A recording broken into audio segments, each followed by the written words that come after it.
ನಮಸ್ಕಾರ. ನಾನು ನಮ್ಮ ಫ್ರೆಂಡು ಎಕ್ಸಾಮ್ ಬರೆಯೋಕೆ ಹೋಗ್ತಾಯಿದ್ದೀವಿ. ಬಿಗ್ ಬಾಸ್ ಅವರೇ ಲೈವು ಫಿನಾಲೆ ಇತ್ತು. ನಮ್ಮ ಹುಡುಗ ನೋಡ್ತಾ ಇದ್ದ. ಟಿಫನ್ ಎಲ್ಲ ಮುಗಿಸ್ಕೊಂಡು ನೈಟು ಮತ್ತು ಹಿಂಗೆ ಹೊರಟ್ವಿ ರೈಲ್ವೆ ಸ್ಟೇಷನ್ಗೆ. ನೀವು ಈಗೇನು ನೋಡಿದ್ರು ಅದು government KSRTC bus stop ready ಆಗ್ತಾ ಇದೆ. ಹಿಂಗೆ ಹೊರಡ್ತಾ ಇದ್ವಿ. ಟಿಕೆಟ್ ತೊಗೋಬೇಕು ಬಾ ಅಂತ ಫೋನ್ ಮಾಡಿದ್ರಿ ಫ್ರೆಂಡ್ಸು. ನಾನು ಬೇಗ ಹೋಗ್ತಾಯಿದ್ದೆ. ಅವ್ರನ್ನ ಅಲ್ಲೇ ಹಿಂದೆಗಡೆನೇ ಬರ್ತಾಯಿದ್ದೆ ನಿಧಾನವಾಗಿ. ಇನ್ನೇನು ಮಾಡೋಣ, ಬೇಗ ಟ್ರೈನ್ ಟಿಕೆಟ್ ಬೇರೆ ತೊಗೋಬೇಕಲ್ಲ. ಜನ ಜಾಸ್ತಿ, ಎಕ್ಸಾಮ್ಗೆ ಅಂದಮೇಲೆ ಜನ ಜಾಸ್ತಿ ಇದ್ದರು.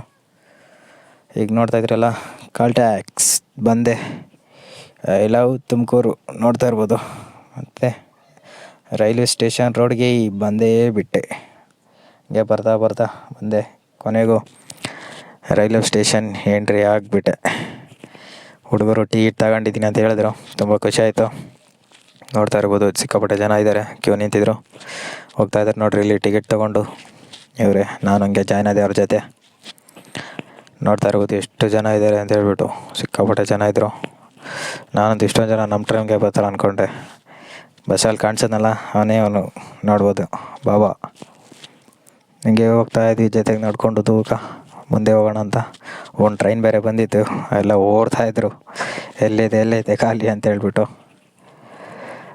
ನಾವು ಇನ್ನೂ ಬರಲಿಲ್ವಲ್ಲ ನಮ್ಮ ಟ್ರೈನ್ ಅಂತ ನೋಡ್ತಾ ಇದ್ವಿ. ನಮ್ದು ಇದ್ದಿದ್ದು 10 ಕಾಲಿಗೆ. ಏನು ಮಾಡೋಣ, ಅಲ್ಲಿವರೆಗೂ ಟೈಮ್ ಪಾಸ್ ಮಾಡಬೇಕಲ್ಲ. ಓಡಾಡ್ತಾ ಇದ್ವಿ ಆ ಕಡೆ ಈ ಕಡೆ.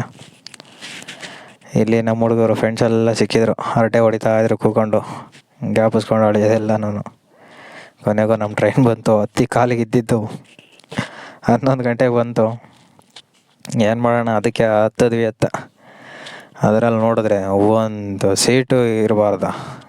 ಕೊನೆ ಪಕ್ಷ ಕೂತ್ಕೊಳ್ಳೋಕ್ಕಾದ್ರೂ ಬೇಡವಾ, ನಿಂತ್ಕೊಳ್ಳೋಕ್ಕೆ ಇರಲಿಲ್ಲ ಜಾಗ. ಆ ರೀತಿ ಇತ್ತು ಎಲ್ಲ. ಏನು ಮಾಡೋಣ, ನಿಂತ್ಕೋಬೇಕಾದ ಪರಿಸ್ಥಿತಿ ಬಂತು. ನಿಂತ್ಕೊಂಡ್ವಿ.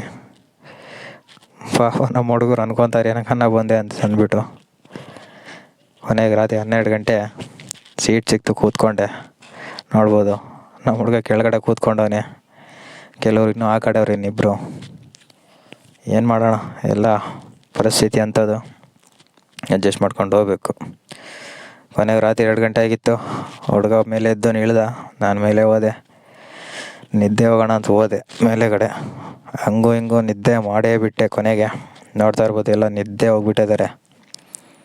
ಏನು ಮಾಡೋಣ, ನಮ್ಮ ಹುಡುಗರಿಗಂತೂ ಸೀಟ್ ಸಿಕ್ಕಿರಲಿಲ್ಲ. ನನಗೆ ಹಂಗೆ ಸೀಟ್ ಆಯಿತು. ಬೆಳಗಿನ ಜಾವ 5 ಗಂಟೆ ಆಗಿತ್ತು. ಇನ್ನೂ 1 ಗಂಟೆ ಇತ್ತು, ಆದರೆ ಬೆಳಗ್ಗೆ ಮಾತ್ರ ಆಗಿರಲಿಲ್ಲ. ಇನ್ನು 6 ಗಂಟೆಗೆ ಹೋಗೋದು ಅಂತೇಳಿ ಮತ್ತೆ ಹಂಗೆ ಮಲ್ಕೊಂಡೇ ಇದ್ದೆ. ನೋಡ್ಬೋದು, ಎಲ್ಲ ಮಲಗಿದ್ದಾರೆ ಪಾಪ. ಚೆನ್ನಾಗಿ ನಿದ್ದೆ ಬೇರೆ ಹೋಗ್ತಾ ಇದ್ದಾರೆ. ಇನ್ನೂ ದೂರ ಹೋಗೋರು ಇದ್ದಾರೆ. ಆದರೆ ನಮ್ಮ ಹುಡುಗ ಪಾಪ ಜಾಸ್ತಿ ಹೊತ್ತು ನಿಂತಿದ್ದ. ಅವನಿಗೆ ಸೀಟ್ ಬೇರೆ ಸಿಕ್ಕಿರಲಿಲ್ಲ. ಬೇಗ ನಿದ್ದೆ ಹೋಗ್ತಾ ಅವನು ಆ ಕಡೆ. ಖಾಲಿ ಐತೆ ಸೀಟು ಫುಲ್ಲು. ಏನು ಮಾಡೋಣ, ಪರಿಸ್ಥಿತಿ ಅಂಥದ್ದಾಗ್ಬಿಟ್ಟಿತ್ತು ಹೊತ್ತು. ಎಲ್ಲರೂ ಆ ರೀತಿ ಇತ್ತು. ಮತ್ತು 6 ಗಂಟೆ ಟ್ರೈನ್ ಇಳಿದು ಬೆಳಗ್ಗೆ ಹೊಸಪೇಟೆಯಲ್ಲಿ ಜಂಕ್ಷನ್ನಿಂದ ದೂಕ ನಡ್ಕೊಂಡು ಹೋಗ್ತಾಯಿದ್ವಿ. ನೋಡ್ತಾ ಇರ್ಬೋದು, ಫುಲ್ ಖಾಲಿ ಆಯಿತು ಆಲ್ಮೋಸ್ಟ್ ಅಲ್ಲಿ ಟ್ರೈನು. ಇಲ್ಲ ಹೊರಗಡೆ ಬರ್ತಾ ಅವ್ರು ಇಳಿದು ನಿಧಾನವಾಗಿ ಬರ್ತಾಯಿದ್ದಾರೆ. ನೋಡ್ತಾ ಇರ್ಬೋದು ಈಗ ನೀವು ಹೊರಗಡೆ ಬಾಗಿಲು ಎಂಟ್ರೆನ್ಸ್ ರೈಲ್ವೆ ಸ್ಟೇಷನಿಂದ ಔಟ್ಸೈಡು ನೋಡಿರಿ. ಔಟ್ಸೈಡ್ ಯಾವ ಥರ ಕಾಣ್ತಾಯಿದೆ ಅಂತೇಳಿ. ರೈಲ್ವೆ ಸ್ಟೇಷನ್ ಸಿಕ್ಕಾಪಟ್ಟೆ ದೊಡ್ಡದಾಗೈತೆ. ಡಿಸೈನ್ ನೋಡಿರಿ ಮುಂದೆಗಡೆ ಯಾವ ರೀತಿ ಐತೆ ಲುಕ್ಕಾಗಿ ಡೆಕೋರೇಷನ್.